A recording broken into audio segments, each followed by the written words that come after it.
नमस्कार, मैं हूं दिवांजलि मित्र। योगी का सुपड़ा साफ करने का सपना देखने वाले ओम प्रकाश राजभर अब भी हार के सदमे से बाहर नहीं निकल पाए। वो क्या बोल रहे हैं, किसके लिए बोल रहे हैं, उन्हें कुछ भी समझ नहीं आ रहा।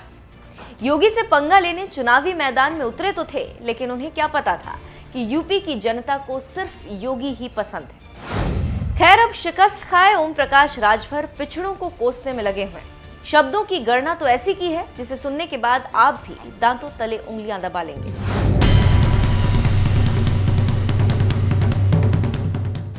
अखिलेश के साथ गठबंधन करके चुनाव लड़ने वाले सुहेलदेव भारतीय समाज पार्टी के प्रमुख ओपी राजभर योगी के खिलाफ बहुत बड़ी बड़ी बात कह रहे थे।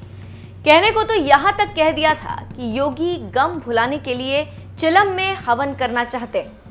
खैर, इस समय गम में कौन है आपको बखूबी अंदाजा लग चुका होगा, लेकिन अपनी करारी हार से आग बबूला हुए ओपी राजभर ईवीएम पर सवाल उठाने के बाद अब जनता की समझ पर ही सवालिया निशान खड़ा कर रहे हैं। उन्होंने पिछड़े वर्ग के लोगों को अशिक्षित, गवार और नासमझ तक करार दे दिया। मीडिया से बात करते हुए उन्होंने ये भी माना कि जनता को समझाने में वो असफल रहे। दरअसल एक टीवी चैनल में इंटरव्यू के दौरान राजभर से जब हार की वजहों को पूछा गया तो उन्होंने इस सवाल पर जवाब दिया और कहा, हम जिस वोट को अपने साथ लाना चाहते थे उनमें बड़ी अशिक्षा है। अशिक्षा की वजह से उसे शिक्षा की बात समझ नहीं आती, नौकरी की बात समझ नहीं आती। जो कभी बीमार नहीं हुआ या जिस परिवार में कोई हॉस्पिटल नहीं गया उसे हमारी फ्री इलाज की बात समझ नहीं आई। जो हॉस्पिटल आया था उसे समझ आया कि सूद पर पैसा लेना पड़ा, जमीन गिरवी रखनी पड़ी। मतलब राजभर साफ साफ शब्दों में यूपी की जनता को अशिक्षित और नासमझ कह रहे। खैर, राजभर इतने पर ही नहीं रुकते।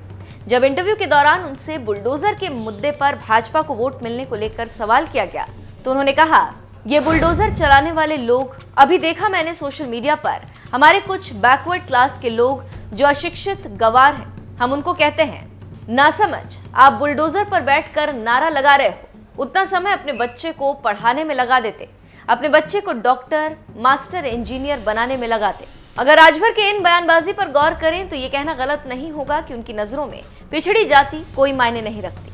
उनकी नजरों में पिछड़ा तबका सिर्फ अशिक्षित, गवार और नासमझ है, इससे ज्यादा कुछ भी नहीं। जब इंटरव्यू के दौरान ओपी राजभर से ये पूछा गया कि जनता ने आपकी बातों को खारिज कर दिया तो उन्होंने सवाल पर जवाब देते हुए कहा कि जनता मत माने, हमने तो समझाने का प्रयास किया। क्लास में टीचर समझाता है, 50 को पढ़ाता है, सब मेरिट तो नहीं पाते, 2-3 फर्स्ट आ जाते हैं, 10-20 फेल हो जाते हैं। बहरहाल आपको बता दें, यहाँ राजभर ने यूपी की सत्ता में भाजपा की वापसी नहीं होने देने का प्रण लिया था, लेकिन वे प्रण पूरा नहीं कर पाए। आखिरी फेज के चुनाव तक जीत का दावा करने वाले राजभर ने कुछ दिन पहले ही कहा था कि प्रदेश में सपा गठबंधन हार रही।